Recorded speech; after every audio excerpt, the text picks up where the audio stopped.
Thank you for tuning into Culture Fix. Today I am joined by Maltese musician Aidan, one of Malta's most successful pop artists with multiple number one hits, including Ritmu, Juliette, and Taste. He's back with Bella, his elegant cinematic entry for Malta Eurovision Song Contest 2026. And you have a new album as well. So, really excited to chat to you about Bella and the album and all the exciting things you've got coming up. Hello, hello. How are you doing? All good. Really, I mean, my week is much quieter than yours, Aidan's. You have got a I very presume. busy day. Yes, I do have a pretty busy week actually, or a rather busy month. Yeah. And we've just heard, obviously, that you're performing first in the semi-final. How are you feeling about Yes, that? it's so funny. I get to perform first for the third time. This is my third time competing, and it's the third time that I got to sing first with a draw. So Yeah. there was a draw, and I got picked up first. I sang first in 2018, then in 2022 with Ritmu, I came first again, and here we are with Bella again. And is there added pressure with opening the show? So I have to be honest, the first time, which was 8 years ago, when I got picked up first, I was like, I was dead, yeah. Mhm. Yeah, I was just 17, turning 18, and I was shitting myself, yeah. basically. I can imagine. And then 4 years later, with Ritmo, I kind of gained some more experience, but still presenting yourself first, it was quite difficult, actually. Now, after 4 years since Ritmo, it's been 4 years. I do believe that I really evolved as an artist and as a singer. I did gain a lot of experience from my own shows. And actually, I'm seeing it as an honor to open the show. Yeah. I mean, it's on a Thursday. It's quite a long show. There are 18 songs. The show is around 4 hours. So, I mean, people are working the next day. So it's quite good actually that I'm singing first. Yeah. And I think it's a real chance to make a big impact, to open the show and be really memorable. And it's obviously it's such a cinematic and elegant song, as we mentioned, that it's something quite different, I think. And was that a conscious choice for you to try and think of, something slightly off the kind of off mainstream, I suppose? Well, whenever I'm in the studio, I never force myself to write anything. I just work with the flow, and write whatever I'm feeling at the moment, whatever I'm experiencing at Yeah. that practical moment. With regards to to Bella and its uniqueness, as you said,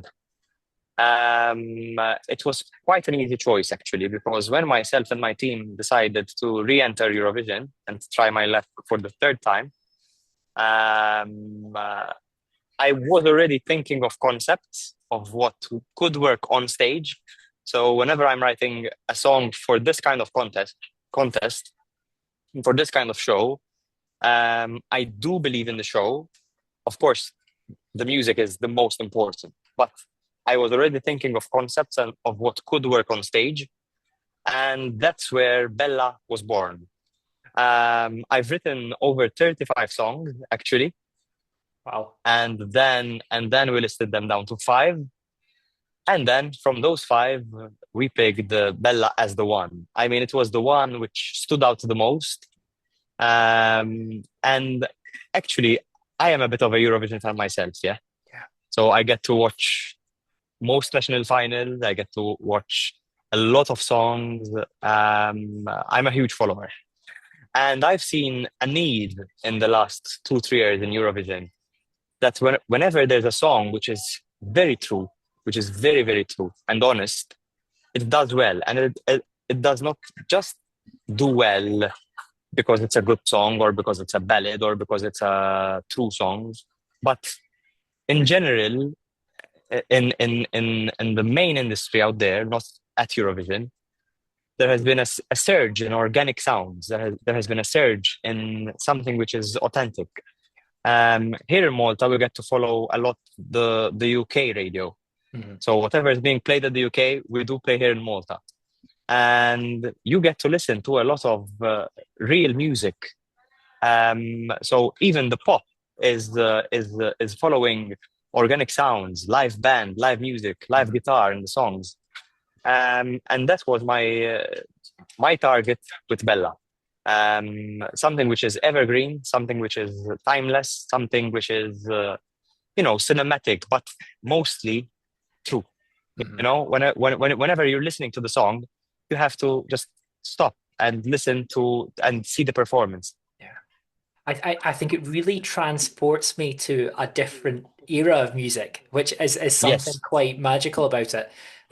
It just has that sort of, it feels like a song you know and love already, which is I'd imagine as a songwriter is a gift when you find that song that's just has a connection with people. yes. I mean, I do believe that one of my strengths as a songwriter is actually writing a good hook Hmm. or a good melody that people can sing to, which works very well for radio. Hence why I got a couple of number ones here in Malta. But when it comes to this type of music, when it comes to this type of song, the fact that you can listen to it and you feel like you love the song already before listening to the song, and and it's like you're about to sing the melody even though you haven't heard it. Hmm.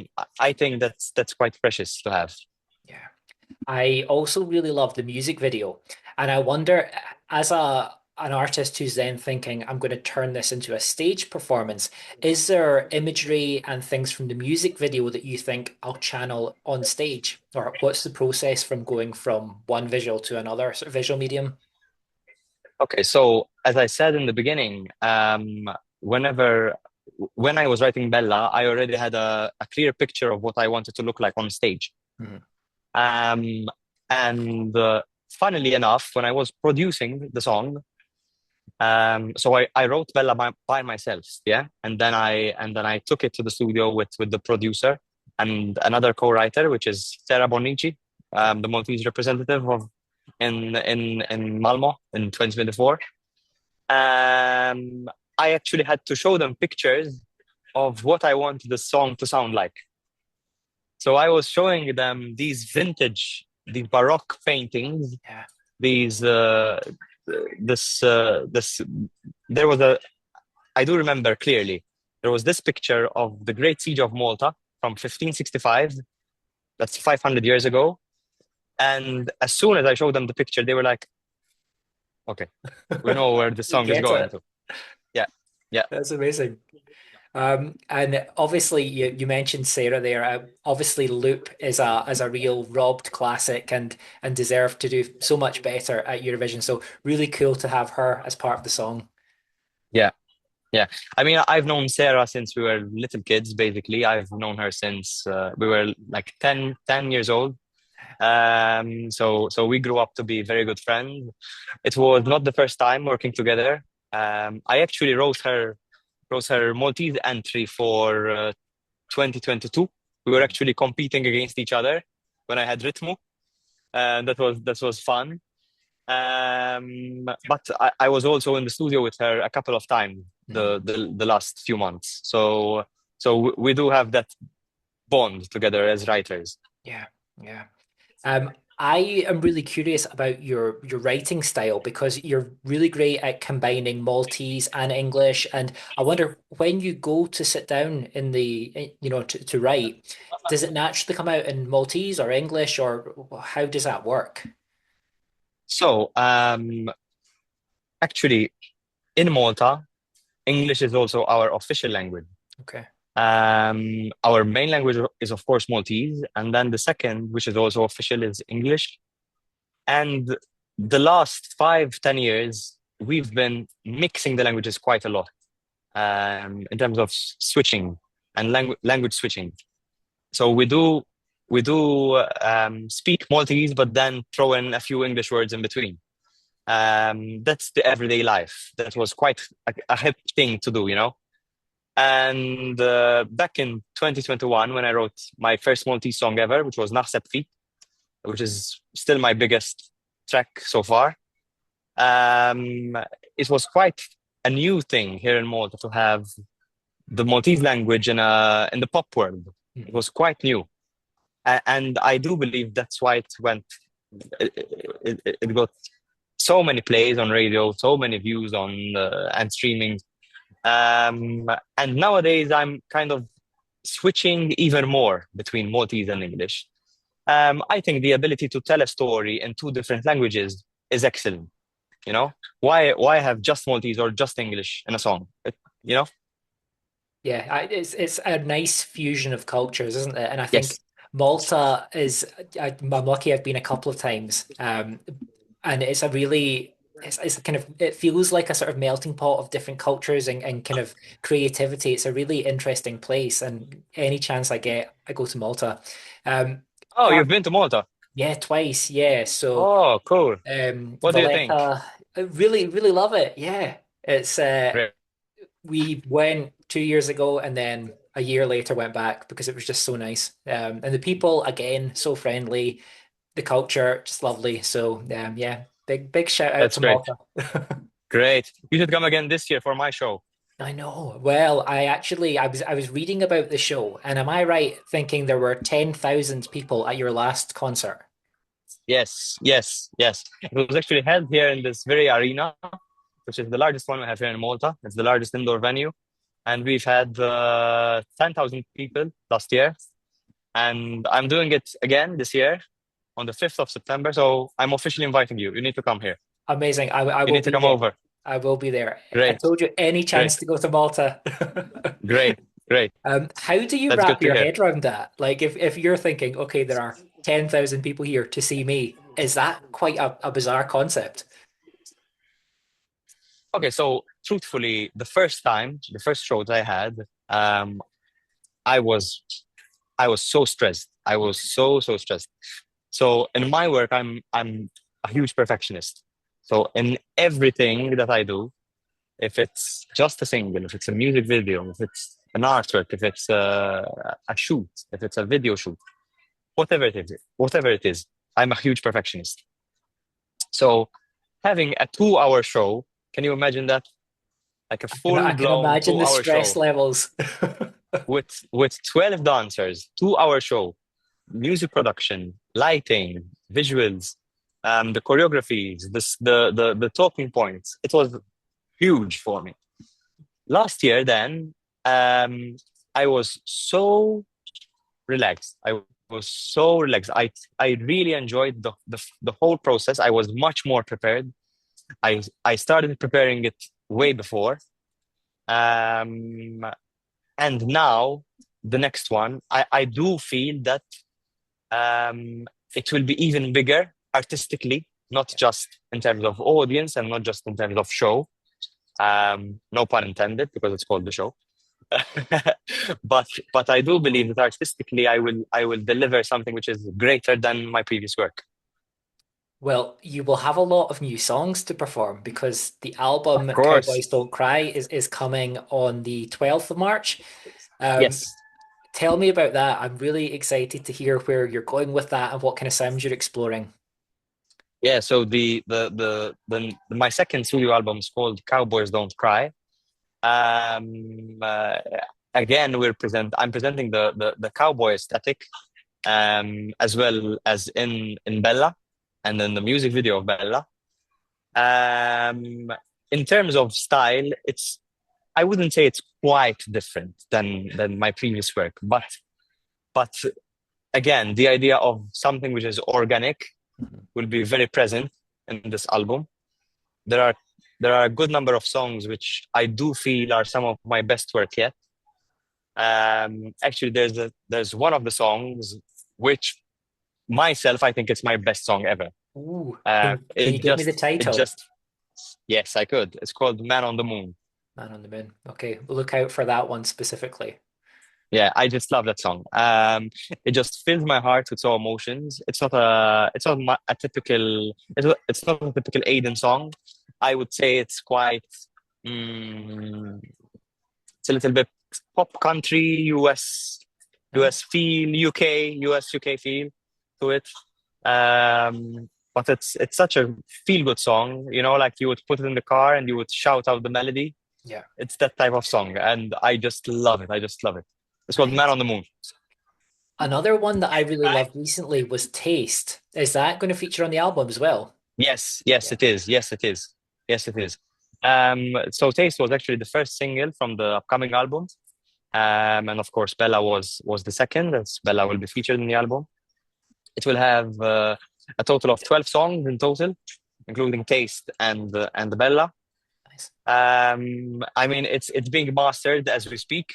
These few weeks, we've been finalizing the album, and it sounds really good. I'm actually really proud that I get to present something of this sort. I was really excited to see the announcement because it's quite soon after Wild Wild Wild, which I think is great because sometimes, you get a nice body of work and then you maybe have to wait 2, 3 years for another. So it was really nice to see a year and then we've got something else to look forward to. Yeah, I mean, with Wild Wild Wild, I don't see it as a full album, even though it has 7 songs. But even aesthetically and the music inside that EP, I would see it as a step or part of a journey, but not the end of the journey. Not that the next album will be the end of the journey, but Too young to but retire. hope not. I'm just 26. I'm just 26. So, but yeah, but for me, Cowboys Don't Cry is a destination. So that's the difference between the EP and this album. You have mentioned that you are a Eurovision fan. Who are the acts that you really you hold in such high regard? Who are your favorites? Okay, so as cheesy as it sounds, I always have to mention Loreen because she changed Eurovision with Euphoria, of course. Many Euro fans mention Euphoria. She's been winning the top 250 every year since 10 years ago.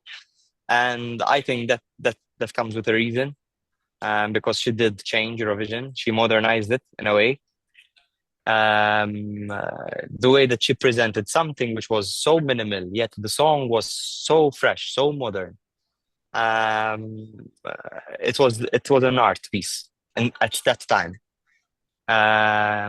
But I do have a lot of favorites. I mean, I don't know. I have so many favorites. I cannot just pick a song or pick an artist because as I told you before, I also watch national finals. So I also have like some songs which place second or third, which I love. So yeah, Yeah, it's funny because I think round about sort of December, you think, great, we're almost entering Eurovision season, and you're going to have 5 months worth of national finals and songs to listen to, and even the ones that don't make it to the contest are ones that stay with people and become fan favorites. So yeah, it's more than just the week of Eurovision, isn't it?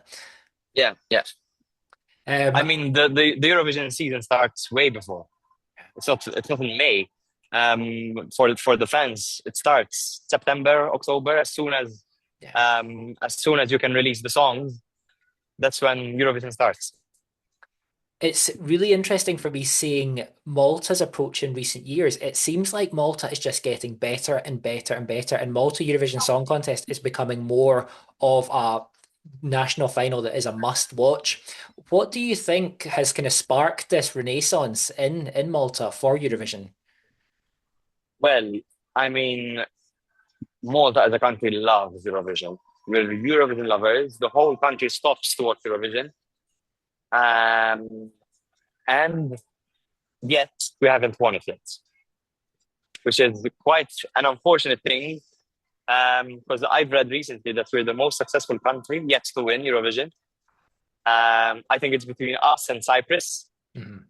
Um, I mean, it's a journey. If you speak here to the locals, they'll tell you that they follow Eurovision with a passion, and it's one of the biggest events here in Malta and of the whole year.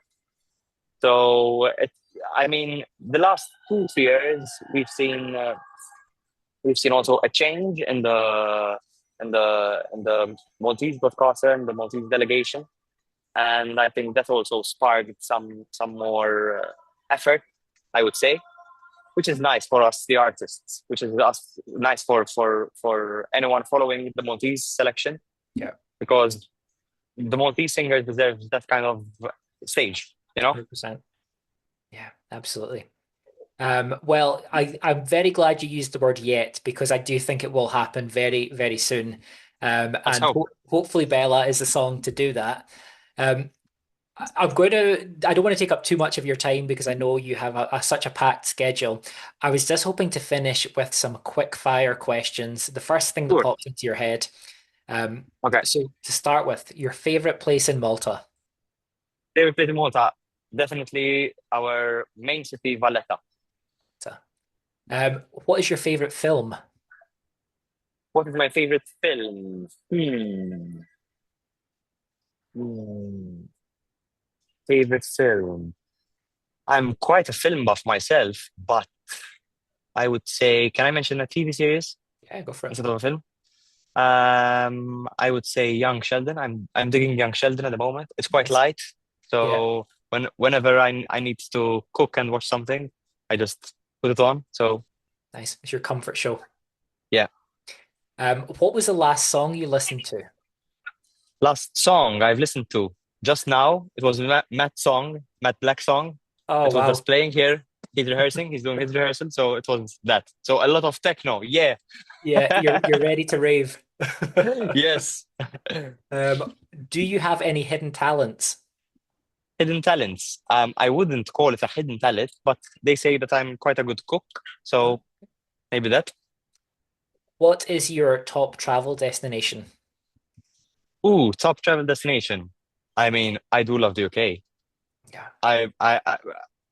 I visited the UK for like 20 times nice. since I was a young kid. It was our main holiday destination each year, every year, no options. My mom is a huge fan of the UK. Yeah. I mean, she has T-shirts with the Great Britain flag.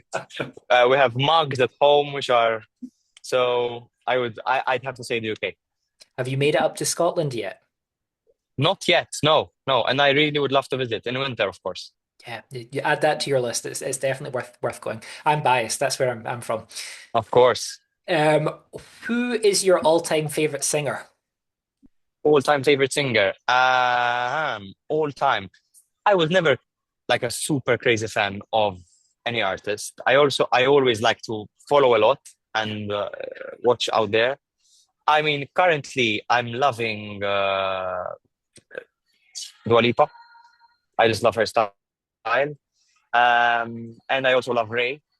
Nice. I just love her vocal tone. I just love the way she works. I love her work ethic. So yeah. Yeah, incredible talents. And last question, and this is maybe a deeper one. What kind of Okay. artists do you hope Europe view you as? Hmm. I would say I'd have to mention an artist which is an evergreen one again. Um, I actually saw this comment somewhere online and said, like, you remind me of Frank Sinatra. And I Nice. do think that's a very, very precious thing. And I mean, I'm a huge blues follower, a huge jazz follower. I used to listen to a lot of soul music when I was a kid, actually. So having those kind of this kind of feedback and those kind of comments, it's an amazing thing. It's an amazing thing to be resembled to such an icon. Yeah, So yeah, that's nice. that's Well, Aidan, it has been such a joy talking to you. You know, same we here, have been same here. fans at the site for a long time, and it's really nice to kind of Thank you. watch your journey and, stay in the loop with the new music. And hopefully, it won't be too long a wait for the new album. We're really, really excited for that. So thank you very much for your Thank you so time and much. good luck. Thank you so much. Thank you. Cheers. Bye bye. No problem. Have a good evening. Bye bye.